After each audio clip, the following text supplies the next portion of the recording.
afternoon. Welcome to the Armstrong Fieldhouse here on the campus of SMU. It is the Podium Pregame Show presented by Origin Bank. I am Rich Phillips, and we're glad to have you with us here today as we get ready for some Friday night lights at Gerald J. Ford Stadium. It'll be a 6 o'clock kick between SMU and BYU tonight. I'll have it on the radio side along with the rest of our panel here on the show. 5:30 the pregame show on radio, 6 o'clock the kick. That is on 96.7 and 1310 The Ticket. And among those with me here on the show right now is Scott Garner, as always.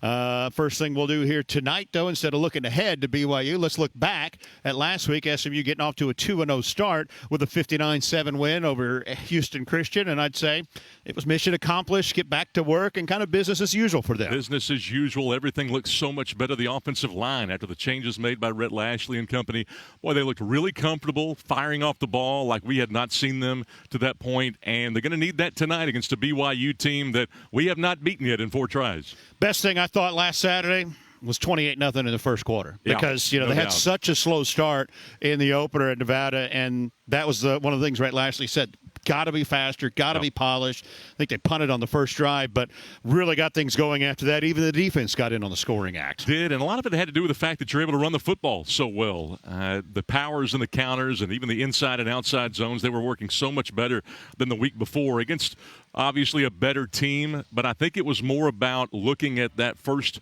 week tape, that week 0 tape, and that's something that BYU is going to benefit from too. This will be a different BYU team than certainly what we saw from them against SIU in the first half of their game last week, so something to look out for. But when you run for 369 total yards and you limit your opponent to less than 160, you've had a good game. Offensively, the quarterback spot looked kind of muddy, I thought, last week, just because we saw so much of the two guys. I think it was more a product of the game. Rhett Lashley said that Preston Stone only threw 9 balls, completed 6, 2 for touchdowns. Kevin Jennings, 10 of 14, 148 yards and a touchdown. Also ran for 54 yards on 5 carries. I think what we'll see tonight will be Kevin Jennings playing Series 3 and 4, but I think the rest of the time is probably Preston Stone's game tonight. If things are going as we think they will against a good BYU team, a team that was picked toward the bottom of the Big 12, but certainly a team that they hope is better than what they saw last year, a team that was 5-7 last year and 2-7 in Big 12 competition. But getting back to Jennings, he functioned really well at that quarterback position. Took a hard hit, 2 on a scramble, extended a play, avoided a heavy blitz, avoided 2 or 3 tackles, made a good play, made what looked to be a loss and turned that into a gain. Jennings did a really good job. Did a good job of reading quickly on the option, commanded the ground game well. One of the things that you notice, too, is when Houston Christian decided to man us up, which was about half and half. When they did that, Jennings did a good job of keeping his eyes downfield. When he didn't see somebody early, he took advantage, and he got to the edge and decided to turn it into an explosive play. And I know BYU's a little bit concerned about that, trying to man our receivers up this week. Defensively, it was good to see Club Takeaway back in action. You had a strip sack by Jafari Harvey, the scoop and score for the big man Tank Booker. I'll talk to him, by the way, on the radio pregame tonight. Then you had an interception from Ahmad Moses and another big man turnover, an interception by Corey Roberson. 3 takeaways, something they did not do in week 1. No, and don't forget Alex Kilgore. He had a really solid first half, I thought, too, with a 6 tackles, a team high for him. Had a tackle for a loss as well. You mentioned McGill with the 4 tackles, but Ahmad Moses did a good job of getting downhill against the run. I thought our linebackers were much, much improved from week number 1. Kobe Wilson especially, able to read that counter, read the guard, get downhill, blow it up. We just did not see that in week number 1 against Nevada. But again, a lot of teams struggle in week 1. The Mustangs were no different, but they look so much better in game number 2. We'll be needing that play today because this is a BYU team that's going to run some conventional option at a shotgun, and they're going to speed to the edge. They're going to run a speed option and pitch it. We'll talk to Lance McElhaney maybe about that a little bit later. He's going to be our guest picker. But they're going to run some conventional option against us a little bit tonight. Conventional option out of shotgun? They will do it. What is that? They're going to line up that running back. Hey, you'll watch the running back and you'll watch the halfback sprint to the edge, and they're going to read an unblocked defensive end, and we'll see if we can play. Need the safeties and the linebackers to play assignment football tonight. It's like 2 weeks ago when you told me Nevada was in a pro set. Yeah, They were in shotgun. That's right. And it's just the way football's gone today. Hey, I got so to much tell you, different. You and I were talking. I pulled up that 1980 Holiday Bowl. I think Lance McElhaney was a freshman that year. I couldn't believe how good he was running the option. Don't like to talk about the end of that game, but it's a BYU team that came back, and we were up by 20 with 5 minutes to go. They beat us in that Holiday Bowl. We've lost 4 in a row to them. We owe them one. SMU has won 9 straight at home here at Ford Stadium, going for 10 tonight, but obviously a much improved BYU team they're going to see. They were 5-7 last year, 2-7 their first year in the Big 12. They lost their last 5, including 4 games started by their starting quarterback now, Jake Retzloff. But, man, he looked good, I thought, last week. 348 yards, 3 touchdowns in Week 1 against Southern Illinois. Got a big arm. You know, pressure bothered him a little bit. This was a BYU team that didn't get many sacks last year. In fact, worst in the nation, only 11 sacks defensively.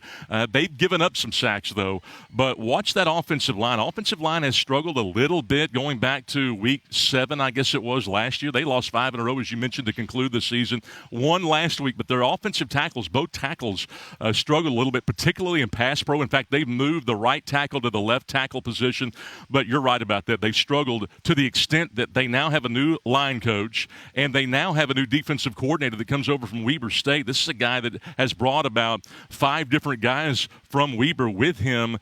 They hope that he'll improve that area, but the offensive line, I know, is the biggest concern for BYU. Did you see the story about him last week? Did not. He suffered a heart attack Thursday.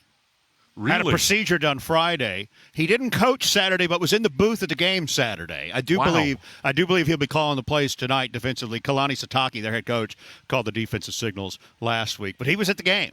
He was in the booth. Incredible. Yeah. How about the technological advancement to be able to get a guy? He had a heart attack Thursday, and then he's in the booth Saturday? And a procedure Friday. Procedure Friday, in the booth Saturday.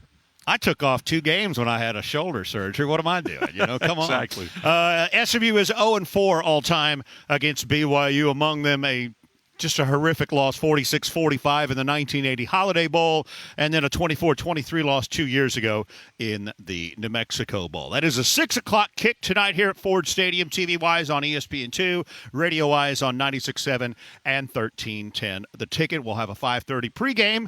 I'll talk to head coach Rhett Lashley as well as to Tank Booker from that SMU defense. All right, we told you a little bit about SMU and HCU from last week. Let's look at some of the highlights. Like Coach Rhett says, a win is a win, but we'd be lying to ourselves if we said that last week was our best performance. Does a Week 0 game define your season? No, it does not. And here they are in Week 0, almost having a cataclysmically horrible week. So SMU gets out of there. It wasn't pretty. They got it done because this is a program that you expect to be ready to be good this year. And you had to do that? We had a lot of mistakes, like I said earlier, but the morale of this team, man, having the guys that we do have on this team is just going to make us come out this week ready for a fight, ready to win, ready to show people the Mustangs and show them at our best.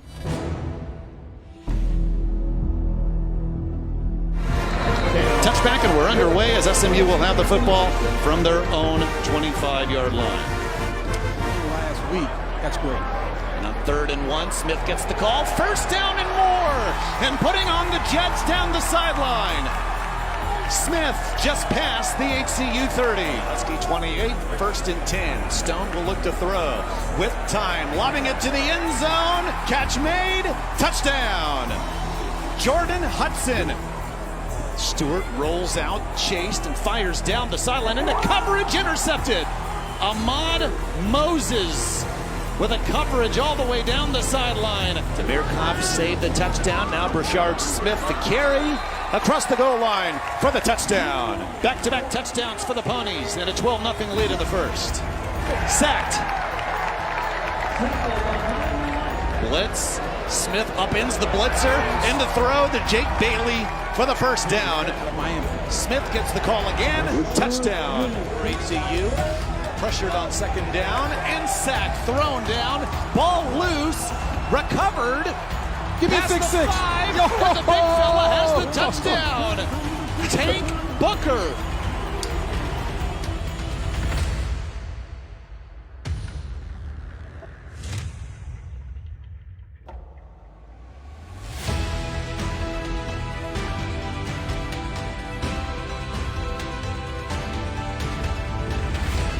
Stone, quicker throw this time. Bailey there again. This time he makes the grab for the touchdown.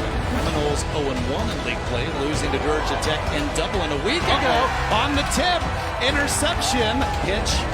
This is Keyshawn Smith breaking free down the sideline.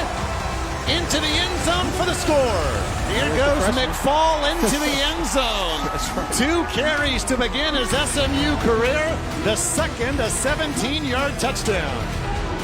3rd and goal. Jennings, the keeper, cuts it inside, strolls into the end zone. But it's all SMU. 59-7 to victory as the Bunnies go to 2-0.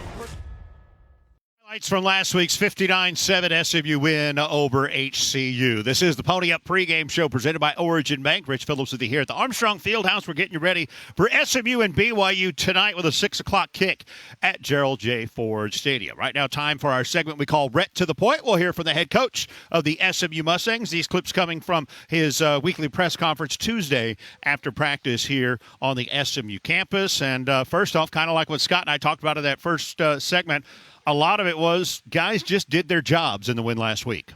You know, we did what we were supposed to do. I think offensively we had 42 knockdowns, ran for 300 and almost 70 yards. So that was good to control the game that way. I think defensively, 3 turnovers are big. We got off the field a lot on 3rd down, stopped the run. So we did the things we needed to do, cut the penalties in half, still could be better there. So we responded well, and we started fast. I think, 28 points in the first quarter. So that was good. Obviously, the challenges just only increase starting this week. Things do increase as you've now got nothing but Power 4 opponents over the next 10 weeks. And that's one of the things Rhett Lashley kind of uses to try to keep his guys to keep things in perspective with this team. There's been a lot of buzz around our program, which is great. And there's a lot of overzealous people out there prognosticating what we're supposed to do. I mean, there's no pressure on us. We're not supposed to win these games, right? I mean, if you look at history, you know, the 4 teams that went into the Big 12 last year, none of them had a winning record in their first year. You know, now we haven't had that many bites yet, but I don't think, and y'all can fact check me, I don't think we won a home game against a Power 4 opponent since 2010.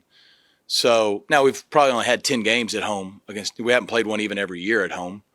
So we just need to relax and go play. I think we got a good team. We're not there yet. I mean, just into week 3, we're still in that early season process where you're trying to figure out your identity and who you're going to be on both sides of the ball. You know, we have faced adversity already early on in the season and we responded well. But you know, some of these things out there are kind of baffling. I mean, to me, we're the underdog every week. Doesn't matter what the line says. It doesn't matter. We're not supposed to come in and beat everybody. Now, on the flip side, I mean, our guys are confident, and I think they know that we can compete at this level. I think they feel good that we belong, so we have to go out and show that. But there's no pressure on us.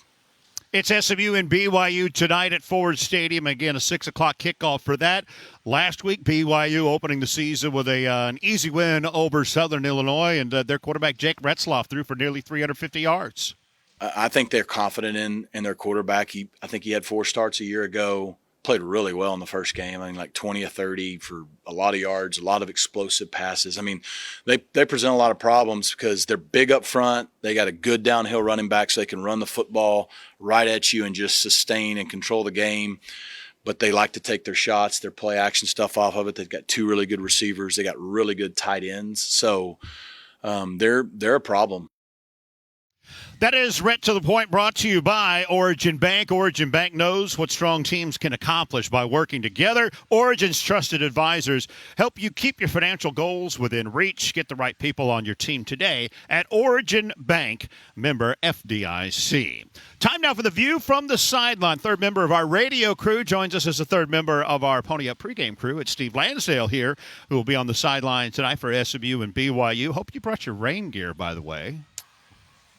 Just got a report from Tarrant County at my house of rain, just so you know. Oh, great. Well, you know, we had that in Reno. We'll have it again. That's all right. All right, first off, got to get some pressure, I think, for the Mustangs' defensive front. How much of that can they get early going against a massive offensive line here from BYU? You're right. I mean, and that's the first thing you notice about BYU's offense. Their offensive line is enormous. And for all the talk about SMU's defensive line, the coaches like to say they're 3, maybe even 4 deep on the defensive line. They've got 4 sacks in 2 games, which is okay, but not at the level they would like it to be. BYU ran for a little over 200 yards last week against Southern Illinois, but their entire passing game is based off of the run. They do a lot of play action. They do a lot of RPO stuff. So if the SMU defensive front can get into the backfield and disrupt that running game and disrupt and put up pressure on the quarterback, you can make them one-dimensional. And if you make the Cougars one-dimensional going through the air, your chances certainly go up. So it'll be on Scott Simons and Calvin Thibodeau, the defensive line coach, how much they mix and match. Let's say Jafari Harvey gets hot and gets a lot of pressure. Do they shorten the rotation and keep that guy in order to create more pressure on the quarterback? I would think Isaiah Smith, too, is definitely a guy that's going to stay in the mix there. He's already got 2 sacks in the first 2 games and has been even more active than that, I think, too. Right. He's put on, 30 pounds, 35 pounds in a couple of years, and he looks totally different than when he arrived. He's very quick. He's very athletic, and he's one of those guys that just has a nose for the ball, finds the quarterback. He has half of the 4 sacks so far. You're right. He will be an active part of the pass rush. All right, we saw in week 1 what R.J. Maryland is capable of with a large safety who was trying to defend him one-on-one. They may not go with safeties against tight ends here tonight for that BYU defensive team. I think they'll mix and match. BYU does like to cover tight ends sometimes with linebackers. And you've got to think that if R.J. Maryland is covered by a linebacker, Preston Stone or Kevin Jennings will be licking their chops because there are not a lot of linebackers in the country that can stay with R.J. Maryland. So if they do things like double-team Maryland or bracket him with a linebacker and a safety, then look for – remember, Casey Woods, the offensive coordinator, is also a tight ends coach. Mm-hmm. Will they mix in the other tight ends to try to throw new headaches at the BYU defense? Matt Hibner sort of was a breakout star of sorts in preseason camp. Adam Moore, we saw last year, really came on. And it wouldn't be surprising if Casey Woods starts working in some 2 or even 3 tight end sets to take advantage of the defensive formation that BYU throws at him. All right, that's Steve Lansdale, view from the sideline. Steve will be back shortly talking some men's swimming. He'll pick games with us as well, and let's see if he can pick a winner this week. What do you think? That'd be nice, wouldn't it? Just one. I wanted to give you guys confidence, so I rolled over and went 0 for 5. This is the Podium Pregame Show. It's brought to you by Origin Bank. We're here at Armstrong Fieldhouse, the indoor practice facility for the SMU Mustangs. Right now, we've got a special feature for you on one of the Mustangs kickers doing a little bit of magic, I understand, with Brianna Sorensen. Bree Sorensen here with Gabriel Lozano. Gabriel, how are you doing today? I'm good. How are you? Awesome. Now, you're a kicker here on the SMU football team. You transferred here from Texas, but we're not here to talk about your playing career here today. You're a man of many talents. So tell me about this other little, side talent that you have going on besides football. Yeah, so I like to do magic, and that's something that's a little behind the scenes stuff that I like to do. Not a lot of people know, but it is something that I like to do. I love it. How long have you been doing magic for? Honestly, since like junior year of high school. Sophomore, junior year of high school is when I started. Yeah, how did you first get started? How did you realize hey, I kind of like doing this? I got moved up to varsity at my high school in Westlake in Austin. And there were so many big names on the team. You had guys like Sam Ellinger, Levi Jones, all these studs, and I was like, hey, I want to impress these guys. I want them to like me.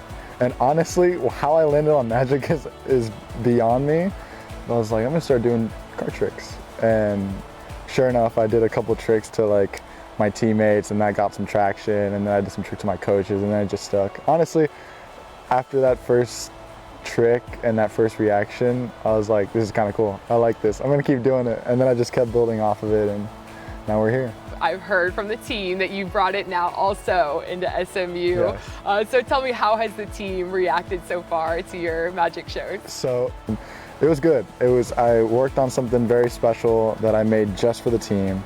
And I'm very happy that it ended up working out. The reaction was good. People couldn't believe it. People are convinced that it was scripted.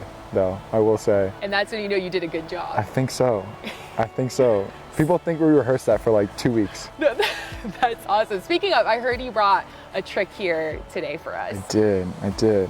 We can do a little something. I'm excited for this. Okay. So, very easy. Okay. All you have to do is just take any card you want. Any card. Yes. Right there. Show it to the camera. Don't show me. There you go. Bang. Okay, we're good. All right. Let's sit up a little bit. I'm gonna start going like this. Oops. I just want you to say stop. Stop. Put it right there. Put the card right there. Open. Okay. Perfect. I'll put the rest of the deck on top. Now watch. That's it. Okay. Did you see what happened? Just the wave of the hand. Okay. Look at this. One card. Watch. One card turns blue in the entire deck. One card. Yep, I see it. You see that? Uh-huh. One card turns blue. And do you mind, what was your card? King of Spades. Look at that. Wow. Put your hand out. We're gonna try this again. Wow. Yep, there it is. Hold on to that. Just Okay. leave it right there. Now watch. Same thing. Say stop. Stop. Right there. New card. You got it? Yep. New card. I don't want to see. Bang, bang, bang. Do you have it? Ready?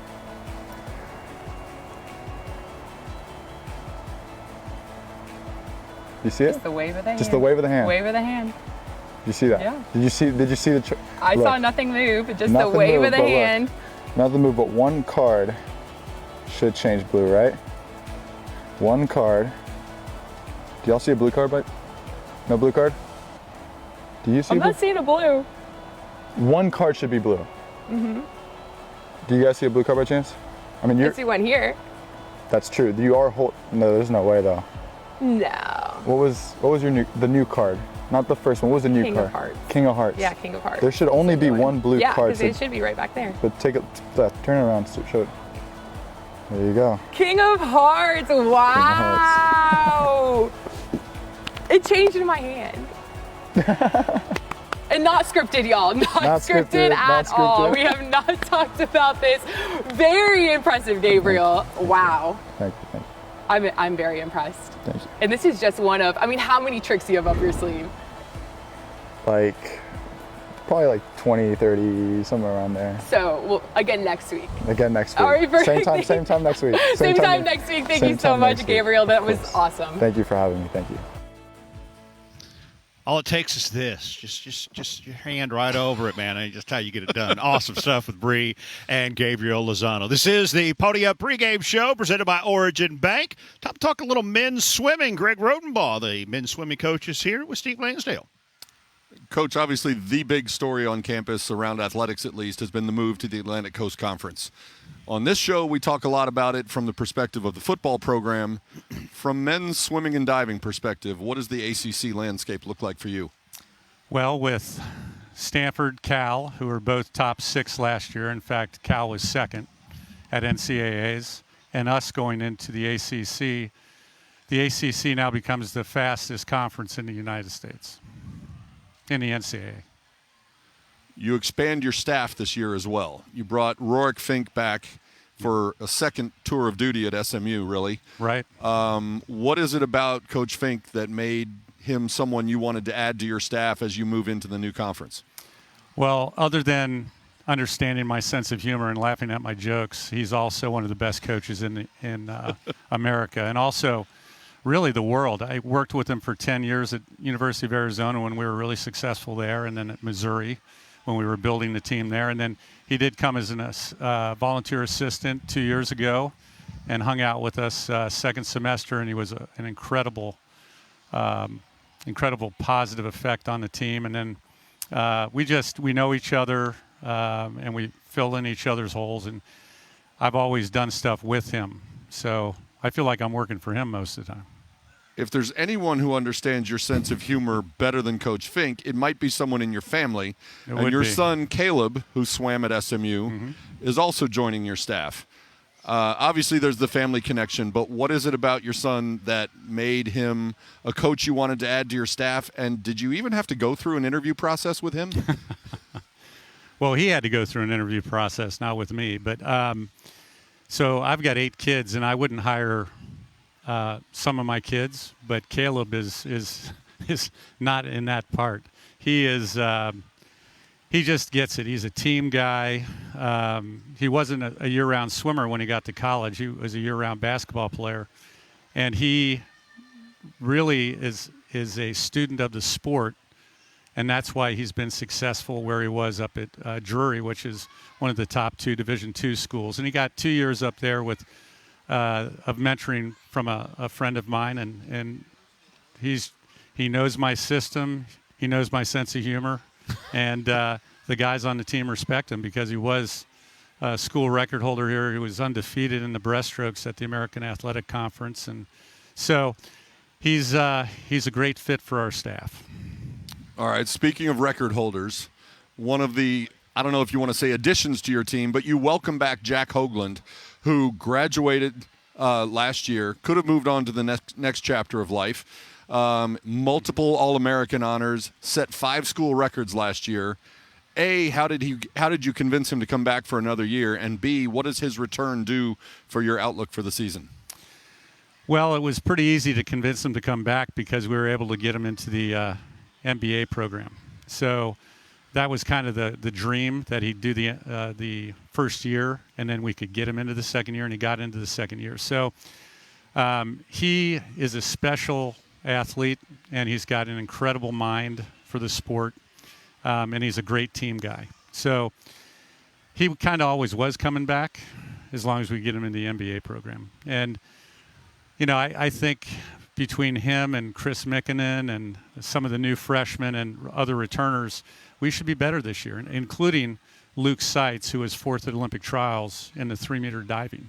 So we've got a lot of ammo coming in, and we got a lot of ammo left. So we're excited about the move into the ACC, and then, you know, what our prospects are at the NCAAs this year. Some coaches schedule easier competition at the beginning of the year. You have clearly taken the opposite approach. You brought back the SMU Classic, which annually is one of the fastest meets in the entire country. What is that meet going to look like October 11th and 12th as you kick off your season? Well, we've got 6 of the top 20 teams coming in last year. In Jack Hoagland, one of Jack Hoagland's event, the 400 IM, 3 out of the top 4 that finished at the NCAAs last year will be here. So every event's packed. The fastest times in the country for first semester come out of that meet. And so it's going to be fun. He's Greg Rodenbaugh. Thank you for joining us. Best Thank of luck you. this season. Appreciate your time. All right, thanks, Greg. Yep. Appreciate you coming by. Steve Lansdale with him as well. We'll have Steve back on here in a few minutes when we pick games on the show. But right now it's time for our Meet the Enemy segment. Scott and I got to take a look at the BYU Cougars, who come in tonight for a 6 o'clock kick at Ford Stadium. 5th all-time meeting between these two schools. Can we win one? I think tonight's the night. Tonight is the night. SMU lost in 96 and 97 when they were both members of the WAC. 97 is the only time that they've played here in Dallas. One thing we talked about earlier on the show was size is the name of the game with that BYU offense. Their tackles, Caleb Etienne and Braden Kime, are both 6'8" and 6'9". They've got other offensive linemen 6'4", 6'5", wide receiver Chase Roberts 6'4", JoJo Phillips 6'5", and their running back is 6'2" and 225. Yeah, and they really try to out-quick you to the edge. They don't do it as much with power as they have in years past. They're going to try to out-quick you. The offensive line for BYU has missed some assignments in pass protection. There's no doubt about it. If you go back and watch that game with SIU last week, you see what we're talking about. The offensive tackles, while they do have length, kind, you mentioned 6'9", and the other tackle, Etienne, who's moved to that left tackle position, he's 6'8". They struggled with lateral quickness. So watch some of the speed rushes. There have been times when the Mustangs have gotten in trouble racing upfield, but these two tackles have struggled to the point where you may see some of that early on. We'll see what they dial up tonight. Certainly something to look at. Their quarterback, Jake Retzlaff, last week, 348 yards, 3 touchdowns. Played a little bit the end of last season, but 2 years ago in junior college, he threw for 4,600 yards. Yeah. He ran for 515, too. He's got a lot of ability. Well, couple of years ago, this was the number one prospect coming out of junior college football. This is a guy that can throw it all around. Now, he has struggled with pass protection and struggled when he gets pressure. Sometimes he gets sped up. That's been an issue with him. But, hey, watch those two wide receivers. You mentioned Chase Roberts. He's the better of the two. This is a guy with some length, 6'4". He can take a bump and still make a catch. He can make a catch in traffic. They will go to him almost exclusively in third down and short when they line up and throw the football. He's really, really good. NFL, this is going to be an NFL guy. You're going to be impressed with him. Steve kind of talked about this a little bit. If he draws safety help, you've got to watch the other side of the field because that means a one-on-one matchup generally. We'll see how the Mustangs play it defensively, but that number 2 is going to be a problem. Don't know if we'll see him, but their backup is Gary Bohannon. And I thought, man, he's been around, hadn't he? A long time. 2018 is when he first played at Baylor. Wow. Last 2 years, he's been at USF. He was hurt last year. He came in here. He's 24 years old, but did not win the job. Don't know. Kalani Sitake, their head coach, wouldn't reveal if they would play Bohannon at all tonight. Defensively, their ends, Tyler Batty and Isaiah Banya, I thought were really impressive last week. Batty led the team in tackles for loss and quarterback hurries each of the last 2 years, and Banya had a sack and 1.5 tackles for loss last week. Didn't have great numbers. They didn't run into him a whole lot last week. He only played really a half of football last week for them, but this guy's good, as you mentioned, 6'5", 295, all Big 12 team, no doubt about it. Preseason all Big 12, got a ton of experience, 41 games played. He's going to be solid, and let's watch that too, because this defensive line, it's struggled at times too to put pressure on opposing quarterbacks. So again, they only had 11 sacks last year. They were worse they were the last place team nationally at calculating sacks for a season. It's been an issue for them. All right, let's give you the stat of the week this week, and it's a troubling one. Okay. It's 2-15. 2-15. That is our record for SMU all-time at Ford Stadium against Power 5 or Power 4 schools as they are now. Can you believe that?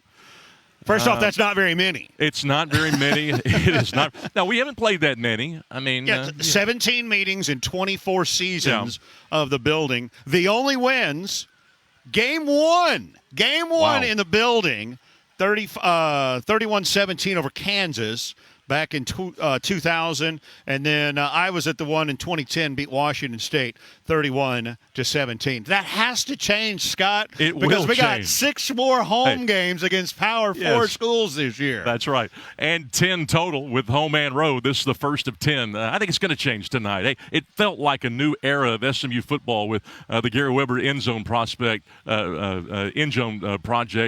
the way that fans started to filter into that as the game continued. I thought it filled up really nicely, but that complex is fantastic. Got BYU tonight, TCU in 2 weeks, then Florida State, Pitt, Boston College, and Cal. We got to beat some Power 4 schools at home this year. We're going to do 9 straight home games, by the way. Yes.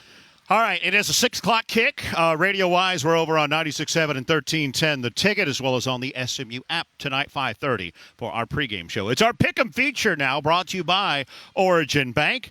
And joining us today as our special guest picker, it is SMU quarterback Lance McElhaney, the trigger man for the Pony Express days. And, Scott wanted me to ask you a question. Okay. What the hell in the Holiday Bowl, man? What happened? Scott wanted me to ask. Hey, he got serious in a hurry. Did you see the look on his face? we let our guard down, and we ended up losing. We'll take care of that tonight, right? We're going to get him back tonight. Yeah, for sure. All right, let's get easing right into it, huh? Scott told me I had to do it. It was Scott's fault. Fair. Let's get into our picks here this week. Last week was a rough week, to say the least. Yeah. I led the way at 2-3. Oh, attaboy. Scott went 1-4, and somebody went 0 last week. 0 for 5. I wanted to give you guys a little bit of confidence. Appreciate you did. It, yes, appreciate it. You're welcome. All right, tomorrow, one of the biggest games in the nation this weekend is going to be at 11 a.m. Third-ranked Texas at number 10, Michigan. Both teams winning their opener. Horns over Colorado State. The Wolverines beat Fresno State. Believe it or not, this is only the second time these two teams have ever played. They played the 2005 Rose Bowl was the only other time. Texas won that one 38-37. Steve? It's really weird to think of Michigan as a home underdog.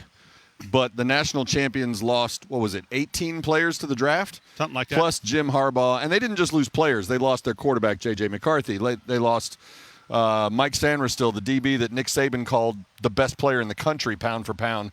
They're still good, but they need some time to gel with all the All-Americans they recruit. Texas walks out of Ann Arbor with a win tomorrow. Lance. Texas, they're going to win the game. I agree.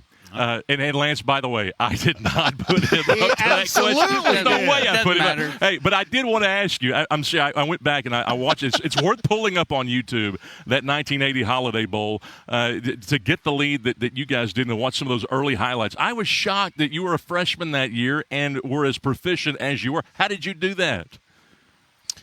That you don't just come out, you don't just walk out and be able to do that. Is that something you did in junior high through high school? Well, I played football in junior high and high school, and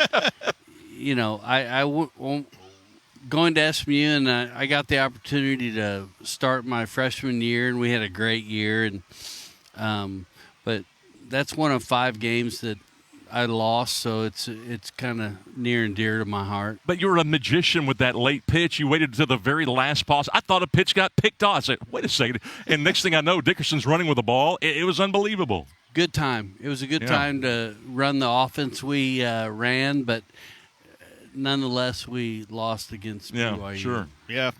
All right, you took Texas? I did take Texas. I'm going to take Texas, too. They're set at quarterback. Yeah. Michigan not. No. I think Ewers is going to make enough plays on the road to be able to win that game. Absolutely, yeah. Also at 11 o'clock tomorrow, we've got 23rd-ranked Georgia Tech playing at Syracuse in the ACC. The Yellow Jackets 2-0, including that surprising season-opening win over Florida State. That's helped them earn a top 25 spot for the first time since 2015, Steve. Georgia Tech did sort of announce its arrival by beating Florida State. And while they were, Syracuse gave up, I want to read this, get it right, 436 yards against Ohio.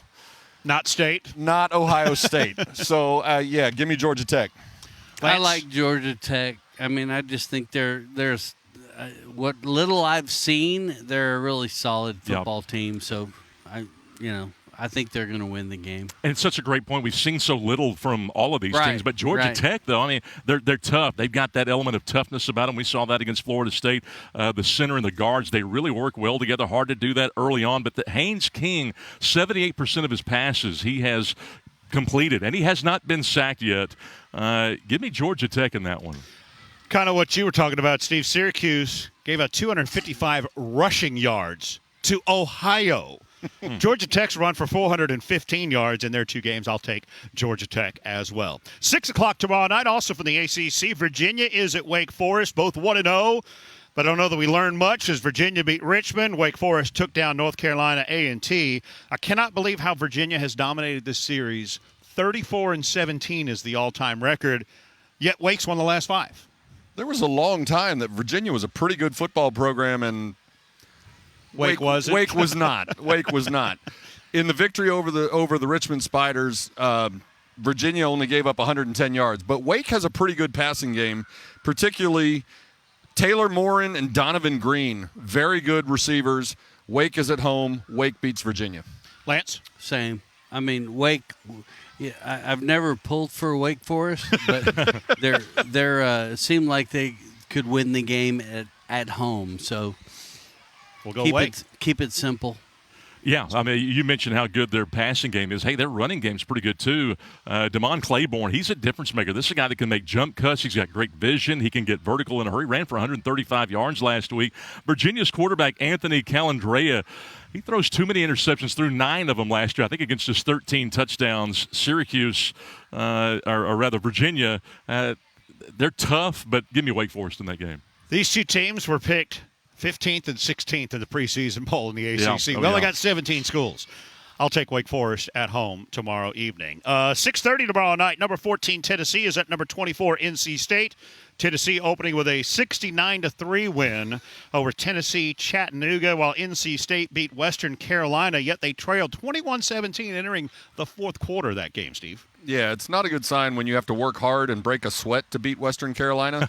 NC State has a very, very good running back in Jordan Waters and Kevin Concepcion, one of the best wide receivers in the ACC. But Tennessee is deeper, has a better surrounding cast, and their quarterback, Nico Iamaleava, I think. We got a few of those Has coming up gone. tonight, Yeah, we do. Nice job. Thank you. I've been practicing. Wait till you see tonight's roster. Boy. Yeah, BYU's roster's Oh, really? loaded. He's gone from a guy with a ton of potential to an emerging star. Tennessee beats North Carolina State. I like Tennessee. It's a big state school and big football, and I think Tennessee will win the game. All right. You know, NC State, I like their defense. They show odd front early, and then they're going to rotate a linebacker down on either side and then go conventional. But they rotate late, so it makes it confusing for offenses. They got a talented quarterback, too, talented wide receiver, but they finish off runs. I think that's their best attribute. The quarterbacks, running backs, wide receivers, they really teach them to finish off those runs. Tennessee, though, they are long, they're fast, they can take bumps, they can make catches in traffic. They just seem to make plays. I thought this was a hard pick. I'm going to go Tennessee in this one. We'll go Tennessee all the way around on that. I think the Vols too good at quarterback as well. And at 6:30 tomorrow night, Colorado at Nebraska. The Buffaloes survived against North Dakota State last week, and their head coach not happy that Shedeur Sanders and Travis Hunter didn't get more pumped up from the national media about their performances against an FCS school. Yeah, but have you noticed the change in tune coming out of Boulder? Deion Sanders is talking about Matt Rule like he's Nick Saban. He has been fawning all over Matt Rule all week long, and maybe that's because he knows that Nebraska is much improved. This is a battle of a veteran, polished quarterback in Shedeur Sanders, and Nebraska has Dominic Raiola, who is probably the best freshman quarterback in the country. Memorial Stadium in Lincoln is still a very tough place to play. They have loaded up on surrounding talent. Nebraska beats Colorado. Agreed. I'm not a big fan of the whole Colorado deal. I mean, they're running the course. It's all good, but I think Nebraska is going to win that game. It's entertaining, though. It is entertaining. It is entertaining. Yes. At some point, substance has to surface, doesn't it, over the style? At some point. I tell you that every week, man. Yeah. Yeah, thanks, Rich. Hey, Nebraska. Hey, I can't believe. You know, it's been. They put up a. If you watch that game last week, they put up a graphic that said they haven't started a true freshman quarterback since 2018. Well, that would be 2 freshman quarterbacks in 6 years. That's a lot last time I checked. But this guy's a gunslinger now. He's going to change arm angles. He is pretty tough. He's a gambler. He got better as that game went on, too. I was very impressed with him. This will be a high-scoring game. This is Colorado, I think, that gets more serious. And I am going to go with an upset in this one. I think Colorado gets the win over Nebraska this week. Well, this is the final game of a 4-year home-and-home between these two former Big 8 rivals. Colorado has won the first 3. I'll take Nebraska this time around. Lance McElhaney, thanks for joining us here this week as our guest Thanks for having me. Appreciate Great to have you. I'm going back to Boulevard. All right, we'll see you. Hey, he didn't need to tell us that. No, we all knew that. Special thanks to our friends at Origin Bank for sponsoring the Pony Up pregame show again this year. Origin Bank knows what strong teams can accomplish by working together. Origin's trusted advisors help you keep your financial goals within reach. Get the right people on your team today at Origin Bank, member FDIC. All right, final couple of thoughts here, Scott, as we get ready for SMU and BYU at 6 o'clock. Give us a couple keys to success for the Mustangs. Key number 1, Rich, got to speed up the quarterback with pressure tonight. That's going to be key for the Mustangs. Retzlaff does struggle whenever he is pressured. He's good in the pocket, but it gets a little shaky whenever those blitzers come in there. Offensive line, it's going to be a question mark for BYU. But the outside linebackers and safeties for the Mustangs, they've got to get to the edge because you're going to see some speed sweeps. They're going to try to let those scat backs do some work on the edges. Got to be disciplined in the option game, control the gaps. But hey, number 2, watch this guy. He is very tough to cover in man coverage. Roberts is fantastic. He's a future NFL star. I think he's going to be a really good one. The secondary is going to have their work cut out for them tonight. All right, remember a bye week next week, so our next Pony Up pregame show is 2 weeks from tomorrow, Saturday, September 21st. We'll do it at 2 o'clock that day before the battle for the Iron Skillet with TCU. Tonight, our radio broadcast starts at 5:30. Pregame is, for the pregame kick is at 6. It's on Sports Radio 96.7 and 1310 The Ticket. It's on the SMU app. Also, we'll be on Sirius XM channel 193. So tune in to us there. Steve and Scott will be there with me. I'm Rich Phillips. Thanks for joining us this week again for the Pony Up pregame show, and let's all pony up.